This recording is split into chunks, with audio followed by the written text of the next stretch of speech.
সম্মানিত দর্শক, আওয়ামী লীগের রাজনীতি ক্রমশ জটিল থেকে জটিলতর হয়ে পড়েছে। নানা রকম দেশি এবং বিদেশি চাপ একেবারে যুগপৎভাবে আওয়ামী লীগের মাথার উপর বোঝা হয়ে দেখা দিয়েছে। প্রধানমন্ত্রী শেখ হাসিনা পরপর দুবার দিল্লি সফরে গেলেন। একবার গেলেন নরেন্দ্র মোদীর প্রধানমন্ত্রী হিসাবে যে শপথ সে অনুষ্ঠানে, আর দ্বিতীয়বার গেলেন পূর্ব নির্ধারিত যে বৈঠকটি ছিল সেই বৈঠকে অংশগ্রহণ করার জন্য। সেখান থেকে তিনি ফিরে এসেছেন এবং আজকে আমি যে ভিডিওটি করছি, অর্থাৎ মঙ্গলবার দিন দুপুর সময়, আজকের দিন বিকেলবেলা প্রধানমন্ত্রী গতানুগতিক সংবাদ সম্মেলন করবেন।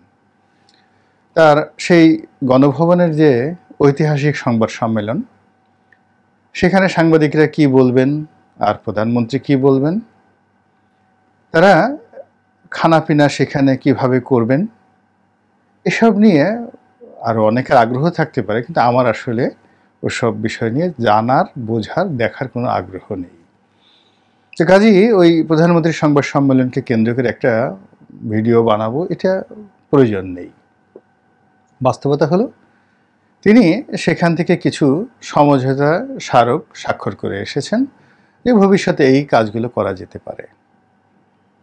আর যে বিষয়গুলো নিয়ে কথাবার্তা হচ্ছে সেটি স্পর্শকাতর কতগুলো বিষয়। তার মধ্যে এক নম্বর হলো ভারত বাংলাদেশের মধ্য দিয়ে রেল লাইন চালু করতে চায়। ভারতীয় ট্রেন, ইন্ডিয়ান রেলওয়ে, এটি বাংলাদেশের ভিতর দিয়ে সোজা ভারতের অন্য প্রদেশে চলে যাবে। তো এই বিষয় নিয়ে কথাবার্তা হচ্ছে, বাংলাদেশ এই অনুমতি দেবে কি দেবে না, করবে কি করবে না, সমঝোতা স্মারক কীভাবে স্বাক্ষর হয়েছে এবং সেটা চুক্তি কীভাবে বাস্তবায়িত হবে, এসব বিষয় নিয়ে হাজার রকম প্রশ্ন বিভিন্ন জায়গাতে উত্থাপিত হচ্ছে। এবং আমাদের দেশে আওয়ামী বিরোধী যারা শক্তি রয়েছেন তারা এটা নিয়ে যা মুখে আসে তাই বলে যাচ্ছেন, এবং ভারতের যে বিরোধী পক্ষ আন্তর্জাতিক অঙ্গনে রয়েছেন তারাও এই যে বাংলাদেশের ভিতর দিয়ে ভারতের যে রেলপথ চালু, এটি মেনে নিতে পারছে না। এরপর বাংলাদেশের দুটো সামুদ্রিক বন্দর, সেটি হলো কক্সবাজারের না, ঠিক এই আমাদের যে চট্টগ্রাম বন্দর এবং মংলা বন্দর, এ দুটোকে ব্যবহার করার ব্যাপারে সমঝোতা, আরও অনেক কিছু, মানে বাংলাদেশের যা কিছু আছে সবই ভারতকে দেওয়ার ব্যাপারে এখানের অনেক লোকের মধ্যে কোনো কৃপণতা লক্ষ্য করা যায় না। আর ভারত থেকে পাওয়ার ব্যাপারে, সেটা অর্থ হোক কিংবা আমাদের যে অভিন্ন নদীগুলো রয়েছে 54টি নদী, সেই নদীর যে পানির হিস্যা, এগুলো থেকে শুরু করে সীমান্তে হত্যা এবং আমাদের সঙ্গে যে ব্যবসা বাণিজ্যের যে সমতা, এটি কোনো অবস্থাতে আমরা ভারতের কাছ থেকে আদায় করতে পারছি না। তারা যখন তাদের দেশে গরু খুব বেশি হয়ে যায়, লক্ষ লক্ষ গরু তারা এই চোরা পথে বাংলাদেশে পাচার করে দেয়।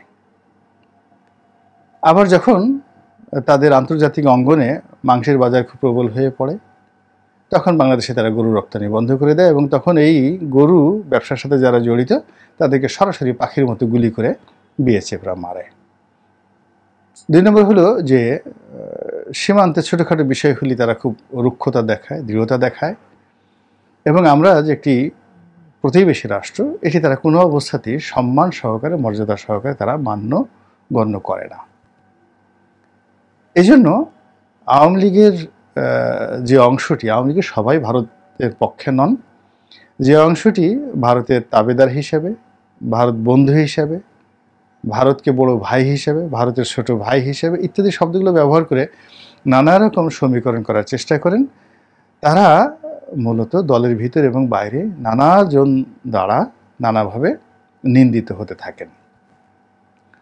এখন আমাদের বাংলাদেশের যে প্রধানতম সমস্যা, সেটি হলো টাকার সমস্যা, এবং সেই টাকার সমস্যাটা খুব শর্ত দিয়ে হবে না। প্রকল্পের ভিত্তিতে বিশ্বব্যাংক, IMF বা জাইকা, ADB, IDB, এখান থেকে যেভাবে আমরা ঋণ পাই, এই ঋণ দিয়ে হবে না। বাজেটকে সাপোর্ট দেওয়ার জন্য শর্তহীন টাকা দেওয়া নেওয়া করা দরকার সরকারের সঙ্গে, যারা নিঃস্বার্থভাবে সরকারকে বাজেটারি সাপোর্টে টাকা দেবে এবং সরকার ইচ্ছামতো এই টাকা খরচ করতে পারবে। এবং এই কাজটি এই মুহূর্তে একমাত্র চীন ছাড়া অন্য কোনো দেশ এই বাজেটারি সাপোর্ট দিতে পারবে না।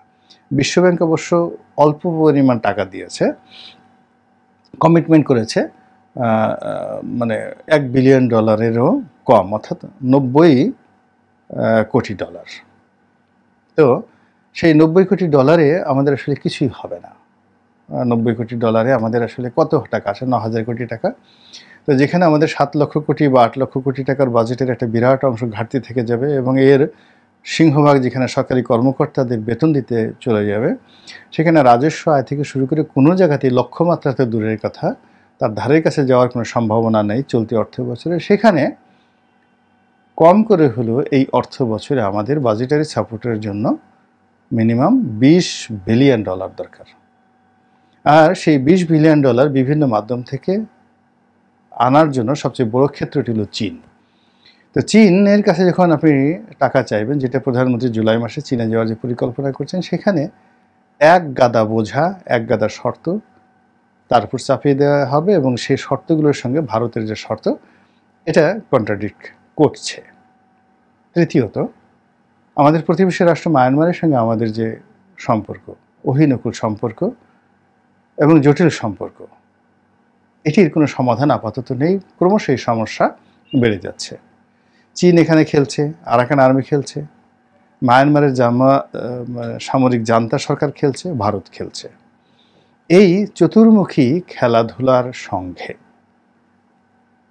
তাল মিলিয়ে খেলা করার জন্য যে মেধা, যোগ্যতা, অভিজ্ঞতা দরকার, সময় দরকার, অর্থ দরকার, মিলিটারি পাওয়ার দরকার, এই পুরো জিনিসগুলো মূলত একটা গণতান্ত্রিক সরকার করতে পারে। বাংলাদেশে সেটা আছে, সবই আছে। কিন্তু একটা গণতান্ত্রিক সরকার যদি থাকতো, এই মায়ানমারের সমস্যাটা এটি সামরিক কায়দায় এটা সমাধান করতে বাংলাদেশ সেনাবাহিনীর হাইয়েস্ট 24 ঘন্টা সময় লাগতো, এর বেশি না। কিন্তু এই বিষয়টিকে ম্যাটেরিয়ালাইজ করার জন্য যে জনগণের সমর্থন দরকার, এটি আওয়ামী লীগের এখন নেই। ফলে তারা শ্যাম রাখি না কুল রাখি, চীন না ভারত, আরাকান আর্মি না সামরিক জান্তা, এই সমস্ত করতে করতে করতে করতে রোহিঙ্গা সমস্যাটা আমাদের দেশে এমন অবস্থা তৈরি করেছে, যার ফলে প্রধানমন্ত্রী বলতে বাধ্য হচ্ছেন যে আমাদের দেশে একটি খ্রিস্টান রাষ্ট্র প্রতিষ্ঠা করার জন্য পশ্চিমারা চেষ্টা চালাচ্ছে। এবং ওনার এই কথায় পশ্চিমা দুনিয়ার রীতিমতো আগুন ছড়িয়ে পড়েছে এবং তারা আওয়ামী লীগের প্রতি আরও বিরক্ত হয়ে পড়েছে, ত্যক্ত এবং বিরক্ত। তো এই সকল সমস্যা নিয়ে যত বেশি জনগণ আলাপ আলোচনা করবে, তত বেশি জনরোষ বাড়বে এবং তত বেশি সরকারি কর্মকর্তা কর্মচারীদের যে মনোবল, এটা ভেঙে যাবে। এবং সরকারি কর্মকর্তা কর্মচারীদের মনোবল যদি ভেঙে যায়, আওয়ামী লীগ সরকার কোনো অবস্থাতেই টিকতে পারবে না। এজন্য তাকে প্রতিটি মুহূর্তে জমিয়ে রাখতে হয় বিভিন্ন কাণ্ড দ্বারা, কারখানা দ্বারা, বিভিন্ন নাটক দ্বারা, সিনেমা দ্বারা, নানাভাবে। তো আমাদের জাতীয় জীবনে সব যে সরকার করছে বা কোনো কিছু করছে এটা আমি বলতে পারবো না, কিন্তু এমন কতগুলো ঘটনা গত কয়েক মাসে ঘটছে যে অন্ততপক্ষে 7-8 দিন 10 দিন মানুষ এগুলো নিয়ে ব্যস্ত থাকে। প্রথমে বেনজির নিয়ে সবাই ব্যস্ত হলো, এখন বেনজির একটু কমেছে, লোকজন বুঝে গেছে যে বেনজিরকে আসলে ধরার কোনো ইচ্ছা কখনই কারোর ছিল না। বেনজির যদি স্বেচ্ছায় দয়া করে ধরা না দেন, দুদিকে না আসেন, তাহলে তার একটা পশম স্পর্শ করার মতো অবস্থানে তিনি এখন আর নেই। এবং বিভিন্ন মাধ্যম থেকে যে সকল তথ্যপত্র ছড়িয়ে পড়েছে, তা হলো বেনজিরের সঙ্গে অনেক মানুষের লেনা রয়েছে, দেনা রয়েছে, সম্পর্ক রয়েছে এবং তিনি একা খাননি, ভাগে যুগে খেয়েছেন এবং তিনি নাকি হুমকি দিয়েছেন যে সব বলে দেবেন, আমাকে ঘাটাঘাটি করলে আমি সব বলে দেবো। এখন এই সব আমরা কিছুই জানি না, কিন্তু সামাজিক মাধ্যমে যে প্রোপাগান্ডাগুলো চলছে, এগুলোকে যে আপনি খুব অস্বীকার করবেন তা কিন্তু আপনি বলতে পারছেন না। This is one. বেনজির কাণ্ড শেষ হতে না হতেই একজন সংসদ সদস্য আনার নাম, তার একটা নির্মম হত্যাকাণ্ডের কথা প্রচার করা হচ্ছে। বডি পাওয়া যাচ্ছে না, এই মাংসপিণ্ড পাওয়া যাচ্ছে, মাংসের কিমা পাওয়া যাচ্ছে, বাথরুমের ফ্ল্যাশের মধ্যে পাওয়া যাচ্ছে। তারপরে সেখানে কোন নারী গিয়েছে, নারী কাণ্ড থেকে শুরু করে হাজারো রকমের রমরমা চটকদার কাহিনী সামনে চলে আসছে। মানুষ কয়েকদিন এটা নিয়ে একটু সপ্তাহখানিক আলোচনা করেছে। এখন আর আনারকে নিয়ে কোনো ভিডিও করলে বা কোনো পত্রিকায় রিপোর্ট ছাপা হলে বা কোনো কিছু হলে মানুষ আর শুনতে চাচ্ছে না। তো আনারের পরে হঠাৎ করে চলে আসলো আসাদ মিয়ার কথা। আসাদ মিয়া মানে তিনি মেট্রোপলিটন পুলিশ কমিশনার ছিলেন। তার দুর্নীতি নিয়ে বিভিন্ন রকম তথ্যপত্র আসছে এবং এটা নিয়েও 4-5 দিন খুব করে চলল। এরপরে আবার ছাগল কাণ্ড চলে এলো, গরু কাণ্ড চলে এলো। এরপরে এখন সারা বাংলাদেশে চলছে রাসেল ভাইপার কাণ্ড। চন্দ্রবোড়া নামক একটা সাপ, সেই সাপ বাংলাদেশে আসছে, ধেয়ে আসছে চারিদিক থেকে এবং মানুষকে সর্বনাশ করে ফেলবে, এটা নিয়ে সারা বাংলাদেশে হইচই চলছে।